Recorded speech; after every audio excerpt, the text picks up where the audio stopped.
आप सभी का एक बार फिर से स्वागत है साई एजुकेशन में। और आज के इस वीडियो में हम बात करेंगे डायरेक्शन सेंस के ऊपर कुछ हाई लेवल क्वेश्चंस की। उनको सॉल्व करके देखेंगे कि किस तरीके से हम डायरेक्शन सेंस के अच्छे अच्छे क्वेश्चंस को, हाई लेवल क्वेश्चंस को सॉल्व कर सकते हैं। उससे पहले कुछ अपडेट्स हैं, वो अपडेट्स देख लेते हैं। आप में से अगर अभी तक आपने हमें ज्वाइन नहीं किया है व्हाट्सएप पर हमारे ग्रुप में, तो वहाँ पर आप हमें ज्वाइन कर सकते हैं। उससे आपका बेनिफिट क्या होगा, आपका फ़ायदा क्या होगा कि इस ग्रुप में मैं सारे जो भी वीडियोस इस चैनल पर अपलोड करता हूँ उनका अपडेट आपको मिलता जाएगा। तो आप वो सारे वीडियो कहीं भी लेकर जा सकते हैं, यानी कि जब भी आपकी मर्जी हो तब आप उन वीडियोस को देख सकते हैं बिना किसी परेशानी के। और दूसरा जो इम्पोर्टेंट है वो ये है कि इस ग्रुप के में, इस व्हाट्सएप ग्रुप में मैं बहुत जल्दी कुछ पीडीएफ फाइल शेयर करूँगा जो मैं एक्सक्लूसिवली डिज़ाइन कर रहा हूँ एसबीआई पीओ और एनआईएसीएल असिस्टेंट के एग्ज़ाम के लिए। तो वो पीडीएफ फाइल्स मैं इस ग्रुप में शेयर करूँगा, तो आपको उन पीडीएफ फाइल्स का भी एक्सेस मिल जाएगा और इन सारी सर्विसेज का आपसे कोई चार्ज नहीं लिया जाएगा, ये बिल्कुल फ्री ऑफ कॉस्ट होगा। तो आप क्या करिए कि ये नंबर जो आपकी स्क्रीन पर फ्लैश हो रहा है इसको आप अपने मोबाइल में सेव कर लीजिए और मुझे मैसेज कर दीजिए ऐड मी। ठीक है, ऐड मी करके मुझे मैसेज कर दीजिए तो मैं आपको अपनी ब्रॉडकास्टिंग लिस्ट में शामिल कर लूँगा। अगर अभी तक आपने इस चैनल साई एजुकेशन को सब्सक्राइब नहीं किया है तो ज़रूर सब्सक्राइब कर लें, जिससे कि आगे आने वाला कोई भी वीडियो आपसे मिस नहीं होगा। Today we will discuss some high level questions on direction sense. Direction sense का जो टॉपिक है, जो चैप्टर है, ये बैंकिंग एग्जाम्स में और एसएससी के भी एग्जाम में बहुत ही इंपॉर्टेंट रोल प्ले करता है। सारे बैंकिंग एग्जाम में, चाहे वो पीओ लेवल का हो या फिर क्लर्कल लेवल का हो, इससे क्वेश्चन आते ही आते हैं। तो आइए देखते हैं कुछ क्वेश्चंस को। पहले कुछ बेसिक्स देख लेते हैं डायरेक्शन के। ये जिस तरीके से हम पेपर पर चारों कार्डिनल डायरेक्शंस को ड्रॉ करते हैं वो मैंने यहाँ पर ड्रॉ करके आपको दिखाया है।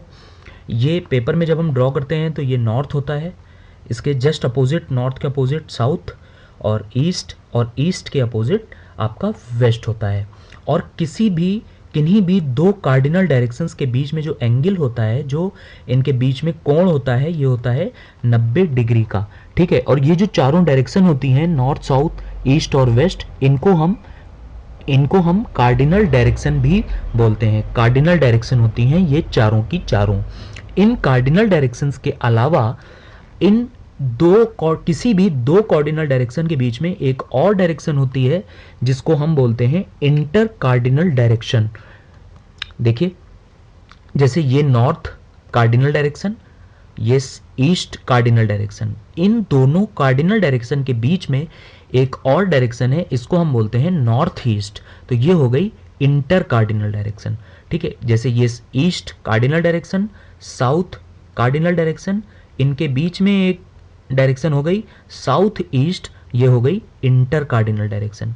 ये साउथ, ये वेस्ट, इनके बीच में एक डायरेक्शन हो गई साउथ वेस्ट, तो साउथ वेस्ट क्या हो गई, इंटर कार्डिनल डायरेक्शन हो गई। तो चार हमारी, जब हम डायरेक्शन सेंस के क्वेश्चन सॉल्व करेंगे, चार कार्डिनल डायरेक्शन होंगी और चार इंटर कार्डिनल डायरेक्शन होंगी, और इन आठों डायरेक्शंस को हम पेपर पर इस तरीके से ड्रॉ करेंगे। अब कुछ और बातें कर लेते हैं कि देखिए यहां पर मैंने एक एरो बनाया है, ये कोई पर्सन है जो कि मूव कर रहा है किस तरफ, नॉर्थ की डायरेक्शन में। ये पर्सन जो है नॉर्थ की डायरेक्शन में मूव कर रहा है, नॉर्थ की तरफ जा रहा है। तो इसका अगर ये राइट टर्न लेता है, मतलब जो पेपर पर अभी इस समय हमारा राइट है, अगर वो राइट टर्न करता है तो वो इस तरफ मुड़ जाएगा, और अगर लेफ्ट टर्न करता है तो इस तरफ मुड़ेगा। अब देखिए अगला पर्सन जो साउथ की तरफ मूव कर रहा है, मतलब जो यहाँ से यहाँ, यानी किस तरफ जा रहा है, तो साउथ की तरफ जा रहा है। तो हमारा पेपर में जो राइट है, मतलब हमारा ये राइट है, तो ये इसका लेफ्ट हो जाएगा। तो ये इसका लेफ्ट हो गया, और जो हमारा लेफ्ट है पेपर पर वो इसका राइट हो जाएगा। ठीक है, तो हमारा जो लेफ्ट है वो इसका राइट हो गया, मतलब जो नॉर्थ में मूव कर रहा है और जो साउथ में मूव कर रहा है उन दोनों का अपोजिट हो जाएगा। उसका राइट है, इसका लेफ्ट है, इसका लेफ्ट है और इसका राइट है। अब अगर कोई पर्सन ईस्ट की तरफ मूव कर रहा है तो उसका राइट इस तरीके से, ठीक है, और उसका लेफ्ट इसके राइट के अपोजिट। ठीक है, और अगर वेस्ट की तरफ जा रहा है तो फिर जैसे नॉर्थ साउथ में था अपोजिट, अब देखिए जो ईस्ट की तरफ जा रहा है उसका लेफ्ट है, तो जो वेस्ट की तरफ जा रहा है वो उसका राइट हो जाएगा और इस तरफ इसका लेफ्ट हो जाएगा, कुछ इस तरीके से। तो ये हो गई इंपॉर्टेंट टॉपिक बातें जो बहुत ज़रूरी होती हैं डायरेक्शन के क्वेश्चंस को सॉल्व करने के लिए। अब आइए क्वेश्चंस पर जंप करते हैं। पहला क्वेश्चन क्या है, if south east becomes north, north east becomes west and so on, what will west become. यहां पर देखिए क्या हो रहा है, कहा यह जा रहा है कि साउथ ईस्ट जो है, साउथ ईस्ट की जो डायरेक्शन है वो हो जाती है नॉर्थ, और नॉर्थ की जो डायरेक्शन है वो हो जाती है वेस्ट। ठीक है, अब हमसे पूछ रहा है कि अगर ये प्रक्रिया, ये प्रोसेस आगे चले तो वेस्ट क्या हो जाएगा इन चारों में से। चार ऑप्शन हमें दिए हुए हैं। देखिए पहले तो ड्रॉ कर लेते हैं डायरेक्शंस को। ये सारी की सारी डायरेक्शंस हमारी ड्रॉ हो गई। ये हमारी डायरेक्शंस हमने ड्रॉ कर ली पेपर पर। ये नॉर्थ है, साउथ वेस्ट है, वेस्ट है। अब देखिए क्या रहा है, south east becomes north, south east becomes north. अब देखिए साउथ ईस्ट और नॉर्थ, साउथ ईस्ट हमारी ये रही और नॉर्थ ये रही। साउथ ईस्ट और नॉर्थ मतलब साउथ ईस्ट जो है वो नॉर्थ बन जाती है, यानी कि हम इस पूरे, ये जो हमारा डायरेक्शंस का पूरा बनाया हुआ है मैंने सेटअप, इसको हम रोटेट कर रहे हैं, घुमा रहे हैं। अच्छा, साउथ ईस्ट बिकम्स नॉर्थ, तो ये बात देखिए कि साउथ ईस्ट और नॉर्थ के बीच में जो ये एंगल है ये कितना है। देखिए दो, मैंने आपको बताया था स्टार्टिंग में कि दो कार्डिनल डायरेक्शन के बीच में 90 डिग्री का एंगल होता है। उसी तरीके से दो इंटर कार्डिनल डायरेक्शन के बीच में भी 90 डिग्री का एंगल होता है। तो दो इंटर कार्डिनल डायरेक्शन यहां पर कौन कौन सी है, नॉर्थ ईस्ट और साउथ ईस्ट। तो इनके बीच का एंगल ये कितना होगा 90, और ये कितना होगा पूरा 90 नॉर्थ और ईस्ट के बीच का। तो इतना नॉर्थ और नॉर्थ ईस्ट के बीच का ये हो जाएगा 45। तो ये पूरा एंगल कितना हो जाएगा, ये पूरा एंगल आपका हो जाएगा 90 प्लस 45। ठीक है, 90 प्लस 45, तो ये एंगल 90 प्लस 45 यानी कि ये पूरा एंगल जो हमारा हो जाएगा ये हो जाएगा 135 का। कॉन्सेप्ट आपको समझ में आ रहा है ना, कि मतलब ये जो एंगल है नॉर्थ और साउथ ईस्ट के बीच का, ये एंगल हमने पहले ये एंगल निकाला है नॉर्थ ईस्ट और साउथ ईस्ट के बीच का, दो इंटर कार्डिनल डायरेक्शन के बीच का एंगल 90 डिग्री होता है। तो ये तो सीधा सीधा 90 हो गया, और ये वाला 90 का आधा, तो ये हो गया 45। तो ये पूरा एंगल, ये जो मैंने हाईलाइट कर रखा है, ये पूरा एंगल हो जाएगा 90 प्लस 45 यानी कि 135। अब हम 135 से साउथ ईस्ट को घुमा रहे हैं 135 एंगल से, और साउथ ईस्ट क्या बन रही है, क्वेश्चन पढ़िए, साउथ ईस्ट बिकम्स नॉर्थ, यानी कि हम इस डायरेक्शन में साउथ ईस्ट क्या बन जाती है, नॉर्थ बन जाती है, यानी इस डायरेक्शन में ले जा रहे हैं। ये कौन सी डायरेक्शन हुई, ये हुई एंटी क्लॉकवाइज, घड़ी की सुई जिस दिशा में घूमती है उसका अपोजिट हुआ। ठीक है, तो ये एंटी क्लॉकवाइज हम रोटेशन कर रहे हैं। अच्छा, अगला देखिए क्या लिखा हुआ है, अगला रोटेशन देखिए क्या लिखा हुआ है, नॉर्थ ईस्ट बिकम्स वेस्ट। तो देख लीजिए कि क्या वहां पर भी ये 135 डिग्री का एंटी क्लॉकवाइज रोटेशन हो रहा है या नहीं हो रहा है, नॉर्थ ईस्ट को जब हम वेस्ट कर रहे हैं। अब देखिए नॉर्थ ईस्ट कहां पर है, नॉर्थ ईस्ट ये रही, नॉर्थ ईस्ट बिकम्स वेस्ट, तो नॉर्थ ईस्ट और वेस्ट के बीच में वेस्ट रहा, ये नॉर्थ ईस्ट और वेस्ट के बीच में कितना एंगल है, ये एंगल 90 डिग्री और ये एंगल 45 डिग्री। तो टोटल एंगल कितना हो गया 135 डिग्री। डायरेक्शन कौन सी है, डायरेक्शन यहाँ से ये वाली डायरेक्शन है, तो ये एंटी क्लॉकवाइज डायरेक्शन है, यानी कि 135 एंटी क्लॉकवाइज का हम रोटेशन कर रहे हैं। अब कहा जा रहा है व्हाट विल वेस्ट बिकम। तो अब देख लीजिए वेस्ट को जब हम 135 डिग्री से एंटी क्लॉकवाइज दिशा में घुमा दें तो कौन सी डायरेक्शन हमें मिल जाएगी। अब देखिए वेस्ट को यहां से जब आप घुमाएंगे, वेस्ट रही आपकी ये डायरेक्शन रही, एंटी क्लॉकवाइज डायरेक्शन कौन सी होगी, ये वाली, घड़ी की उल्टी दिशा कौन सी हुई, ये। ठीक, अब वेस्ट को यहां से घुमाएंगे तो 45 डिग्री ये हो गया, प्लस फिर 90 डिग्री यहां से ये हो गया, तो 135 हो गया पूरा। तो जब हम 130 से घुमाएंगे तो हमें डायरेक्शन मिल जाएगी साउथ ईस्ट की डायरेक्शन मिल जाएगी। तो ऑप्शन हमारा हो जाएगा साउथ ईस्ट यानी कि सी पार्ट। इसके बाद में अगला क्वेश्चन देखिए क्या है, study the following information carefully and answer the questions given below. यहाँ पर कुछ कोडिंग है, जैसे कि A#B, पहला देखिए ए हैश बी का मतलब क्या है कि A is to the right of B at a distance of 1 meter, A pi B का मतलब है A is to the left of B at a distance of 1 meter. इस तरीके से 5 कोडिंग दी हुई हैं और क्वेश्चन देखते हैं इससे रिलेटेड क्या है। पहला क्वेश्चन है if this then K is in which direction with respect to P. तो अब आइए देखिए इसको डिकोड करने की कोशिश करते हैं। पहला क्या लिखा हुआ है, P hash L. P hash L का मतलब क्या हुआ कि देखें A हैश B का क्या मतलब था, A is to the right of B at a distance of 1 metre. तो P हैश एल का क्या मतलब हुआ, P is to the right of L at a distance of 1 metre. तो इसको ड्रॉ कर लेते हैं। ठीक है, तो हमने पहला पॉइंट L बना लिया, L पॉइंट है। अब P इसके राइट में है। ठीक है, तो P इसके राइट में आ गया, P इसके राइट में आ गया कहाँ पर। अच्छा देखिए P को राइट हमने इस तरफ क्यों लिया, हम P को राइट इधर भी ले सकते थे, क्योंकि यहाँ पर देखिए एक ऑप्शन पढ़ लीजिए, पांचवा जो पॉइंट है, in each of the following question all persons face south. इसलिए मैंने एल का जो मुंह रखा है, जो फेसिंग रखी है, वो साउथ की तरफ एरो बनाया है।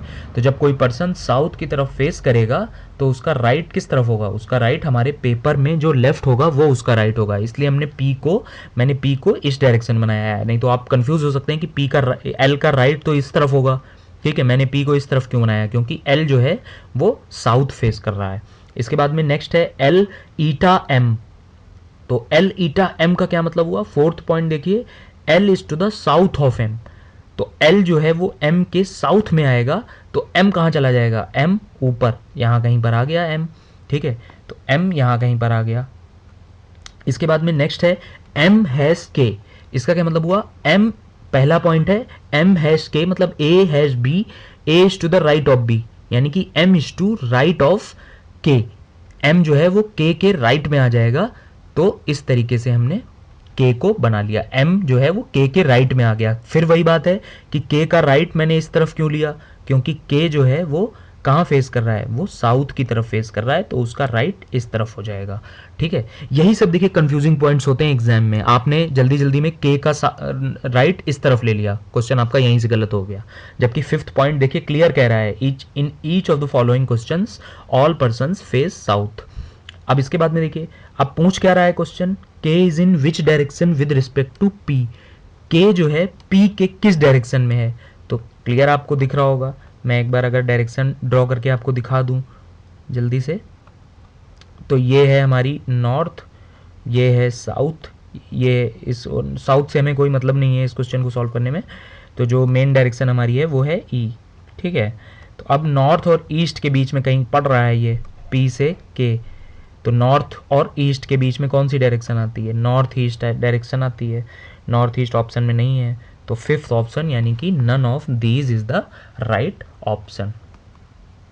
ठीक है, वो मैंने देखिए ड्रॉ करके आपको दिखा दिया है, ये डायरेक्शन है और के जो है किस कहाँ पर पड़ रहा है, नॉर्थ और ईस्ट के बीच में पड़ रहा था। सेकंड क्वेश्चन देखिए, फिर से वही सारी कोडिंग है, कोडिंग सेम है, क्वेश्चन सेम हुआ है, क्वेश्चन रिपीट हुआ, क्वेश्चन चेंज हुआ है, एच ईटा ई। ठीक है, तो एच ईटा ई का क्या मतलब हुआ, फोर्थ पॉइंट देखिए, H is to the south of E. H जो है वो साउथ में है ई के, तो इस तरीके से बना लिया। इसके बाद में नेक्स्ट है ई है C, E is to the right of C, E is to the right of C. ठीक है, आप फिर से मत कंफ्यूज हो जाइएगा कि सी का राइट मैंने ई को इस तरफ क्यों लिया, इधर क्यों नहीं लिया ई की तरफ, क्योंकि सी जो है वो कहाँ पर फेस कर रहा है, साउथ की तरफ फेस कर रहा है। ठीक है, इसलिए मैंने सी का जो राइट है उसको कहाँ लिया है, उसको उस तरफ लिया है जो हमारा पेपर में लेफ्ट है। इसके बाद में नेक्स्ट है सी पाई डी। सी पाई डी का मतलब हुआ C is to the left of D. C जो है डी के लेफ्ट में आएगा, यानी डी कहाँ आएगा, डी जो है सी के राइट में आएगा, मतलब सी लेफ्ट में है डी के, तो डी कहाँ होगा, सी के राइट में, तो राइट में आ गया तो यहाँ आ गया, मतलब डी और ई एक ही पॉइंट होगा। क्यों, क्योंकि सबकी दूरी 1 मीटर दी हुई है। ठीक है, सबकी दूरी 1 मीटर दी हुई है, तो डी और ई आपस में कोलाइड कर जाएंगे, इसीलिए मैंने डी ऑब्लिक ए लिख दिया है, क्योंकि ये डी और ई एक ही पॉइंट हो जाएंगे। ठीक है, देखिए कहा गया था कि ई जो है वो सी के राइट में है और डी के लेफ्ट में सी है, यानी कि सी के राइट में आ जाएगा डी, तो और दोनों की डिस्टेंस 1 मीटर है, तो 1 मीटर है, तो ये डी और ई एक ही पॉइंट हो जाएंगे। अब इसके बाद में कह रहा है D is in which direction with respect to C. तो बिल्कुल क्लियर आप देख के बता सकते हैं कि सी के किस डायरेक्शन में है। सी किधर की तरफ फेस कर रहा है, साउथ की तरफ, और डी इधर है, तो ये क्या हो जाएगा इसका, ठीक है। तो ये अच्छा डायरेक्शन पूछ रहा है, तो डायरेक्शन इसकी क्या हो जाएगी, डायरेक्शन सेंस आपको पता ही है, ये वेस्ट हो जाएगा, ठीक है। इसके बाद में नेक्स्ट क्वेश्चन है, Pankaj is facing west, now he turns 90 degree in clockwise direction, then 135 degree in anti clockwise direction, in which direction he is facing now. देख लेते हैं, ये डायरेक्शन ड्रॉ कर लिए। इसके बाद में पंकज कहीं पर एक बना लिया, पंकज वेस्ट की तरफ फेस कर रहा था, यानी कि पंकज फेस जो है वेस्ट की तरफ कर रहा है, मैंने एरो वेस्ट डायरेक्शन में बना दिया है। Now he turns 90 degree in clockwise direction. Clockwise direction कौन सी हुई, ठीक है, जिस दिशा में घड़ी की सुइयां चलती हैं, क्लॉकवाइज डायरेक्शन मैंने ड्रॉ करके आपको दिखाई है, तो ये क्लॉकवाइज डायरेक्शन हो गई। इस डायरेक्शन में पंकज 90 डिग्री से घूम जाता है, यानी वेस्ट से घूमेगा 90 डिग्री क्लॉकवाइज डायरेक्शन में, तो कहाँ चला जाएगा, नॉर्थ की तरफ फेस करने लगेगा। Then 135 degree in anti clockwise direction, ठीक है, ये बीच का एंगल 90 डिग्री होगा। देन क्या करता है, 135 डिग्री से घूम जाता है एंटी क्लॉकवाइज डायरेक्शन में, ठीक है। तो ये पंकज घूम गया अब 135 की एंगल से। अच्छा यहाँ पर एंटी क्लॉकवाइज नहीं है, इसको जरा सा करेक्ट कर लीजिएगा, ये क्लॉकवाइज डायरेक्शन ही है, ठीक है। ये एंटी क्लॉकवाइज में नहीं घूमा है पंकज, क्लॉकवाइज डायरेक्शन में ही घूमा है। तो यहाँ से देखिए नॉर्थ की तरफ अभी फेस कर रहा था, अब नॉर्थ से यहाँ पर देख लीजिए, नॉर्थ से 90 डिग्री तो ये हुआ, और 45 डिग्री और रह जाता है, तो यहाँ पर ये कोई साउथ ईस्ट की तरफ डायरेक्शन आ जाएगी। तो ये जो डायरेक्शन बनाई गई है ये साउथ ईस्ट की डायरेक्शन हो जाएगी। अब पूछ रहा है in which direction he is facing now, तो ऑप्शन आपका राइट हो जाएगा साउथ ईस्ट वाला। अब पंकज कहाँ की तरफ देख रहा है, साउथ ईस्ट की तरफ फेस कर रहा है। इसके बाद में नेक्स्ट क्वेश्चन है, one evening Rahul and Hemant were talking to each other face to face, if Hemant's shadow was exactly to the right of Hemant, which direction was Rahul facing. कहा यह जा रहा है, क्वेश्चन समझ लीजिए कि राहुल और हेमंत आपस में फेस टू फेस यानी कि एक दूसरे के आमने सामने खड़े होकर के बात कर रहे थे, और हेमंत की जो शैडो थी, मतलब जब आप धूप में कहीं सूरज में खड़े होते हैं तो क्या होता है कि आपकी परछाई बन जाती है, तो हेमंत की परछाई उसकी राइट यानी कि दाहिनी तरफ बन रही थी, तो राहुल किस तरफ देख रहा था। देखिए पहले तो यहाँ पर जो इंपॉर्टेंट वर्ड है वो ये है कि इवनिंग। इवनिंग से, इवनिंग क्यों इंपॉर्टेंट है, क्योंकि इवनिंग के टाइम पर सूरज किस डायरेक्शन में होता है, वेस्ट में, ठीक है। देखिए ये मैंने बना के आपको दिखा दिया, ये north south east west direction बना ली और सूरज को बना दिया वेस्ट साइड में, और हेमंत को मैंने यहाँ पर साउथ की तरफ फेस करते हुए खड़ा कर दिया। अभी हमें पता नहीं है कि हेमंत किस तरफ फेस कर रहा है, ठीक है, हमसे ही बस इतना कहा गया है कि हेमंत की शैडो उसके राइट में बनती है। अगर हम हेमंत को इस तरीके से खड़ा करते हैं साउथ की तरफ फेस करते हुए, तो अब देखिए हेमंत यहाँ पर खड़ा है, ये हेमंत जो एरो बना है साउथ की तरफ मुंह करके वो खड़ा हुआ है, और उसके वेस्ट में सूरज है, तो इसकी शैडो कहाँ बनेगी, इसकी शैडो इस तरफ कहीं बन जाएगी। तो ये तो इसका राइट नहीं हुआ, ये तो इसका लेफ्ट हो गया, है ना। लेफ्ट इसलिए हो गया क्योंकि ये साउथ की तरफ फेस कर रहा था, तो जो पेपर में हमारा राइट है ये हमें राइट लग रहा है, लेकिन ये राइट नहीं होगा, ये लेफ्ट हो जाएगा, क्योंकि हेमंत जो है साउथ की तरफ फेस करके खड़ा हुआ है। तो ये तो गलत हो गया, ये तो राइट में नहीं बना, लेफ्ट में बन गई शैडो, यानी कि हेमंत इस डायरेक्शन में खड़ा नहीं होगा। अब देखिए दूसरी डायरेक्शन में हेमंत को खड़ा कर लेते हैं। हेमंत को हमने खड़ा कर लिया ईस्ट की तरफ फेस करके। अब देखिए ईस्ट की तरफ फेस करके खड़ा है और सूरज कहाँ पर है, वेस्ट में, यानी जस्ट उसके पीछे, तो उसकी परछाई कहाँ बनेगी, उसके जस्ट आगे बन जाएगी, तो ये तो राइट में नहीं बनेगी, यानी कि ये भी गलत है। हेमंत जो है वो ईस्ट की तरफ भी फेस नहीं करेगा। नेक्स्ट पंकज को वेस्ट की तरफ फेस करा दिया, ये वाला एरो देखिए, ये वाला तो गलत हो चुका है। अब देखिए वेस्ट की तरफ फेस कराया, उसके जस्ट सामने सूरज है, तो परछाई कहाँ बनेगी, उल्टी तरफ, यानी कि पीछे की तरफ, तो ये भी गलत हो जाएगा, राइट में नहीं बनेगी, हमें राइट में परछाई चाहिए। यानी कि लास्ट ऑप्शन बचता है कि हेमंत जो है नॉर्थ की तरफ फेस करके खड़ा हो जाएगा। अब देखिए पंकज अगर हेमंत अगर नॉर्थ की तरफ फेस करके खड़ा होता है और सूरज कहाँ पर है, वेस्ट में, तो परछाई किस तरफ बनेगी, इस डायरेक्शन में। तो ये इसका क्या हुआ, राइट हुआ, तो परछाई राइट में बन जाएगी। तो हमने ये हेमंत को खड़ा कर लिया। अब हेमंत और राहुल फेस टू फेस बात कर रहे थे, एक दूसरे की तरफ देख रहे थे, यानी हेमंत अगर नॉर्थ की तरफ देख रहा है तो राहुल को किस तरफ देखना पड़ेगा, साउथ की तरफ। तो देखिए राहुल वाला जो आर वाला एरो है वो मैंने साउथ की तरफ बना दिया है। तो अब पूछा जा रहा है कि राहुल जो है किस डायरेक्शन में देख रहा है, तो क्लियर अब आप देख पा रहे होंगे कि राहुल जो है साउथ की डायरेक्शन में देख रहा है। तो साउथ हमारा ऑप्शन करेक्ट हो जाएगा। ये वीडियो अगर आपको पसंद आया है तो लाइक और शेयर जरूर करें, इस चैनल को सब्सक्राइब करना बिल्कुल भी ना भूलें, और अगर आपके मन में कोई डाउट है तो कमेंट करके ज़रूर पूछें, हमारा व्हाट्सएप ग्रुप जरूर ज्वाइन करें। और इसी डायरेक्शन सेंस के ऊपर मैं अगला वीडियो लेकर के आऊँगा जिसमें कुछ मैं लेटेस्ट और न्यू पैटर्न के डायरेक्शन सेंस के क्वेश्चन कैट लेवल के आपसे शेयर करूँगा।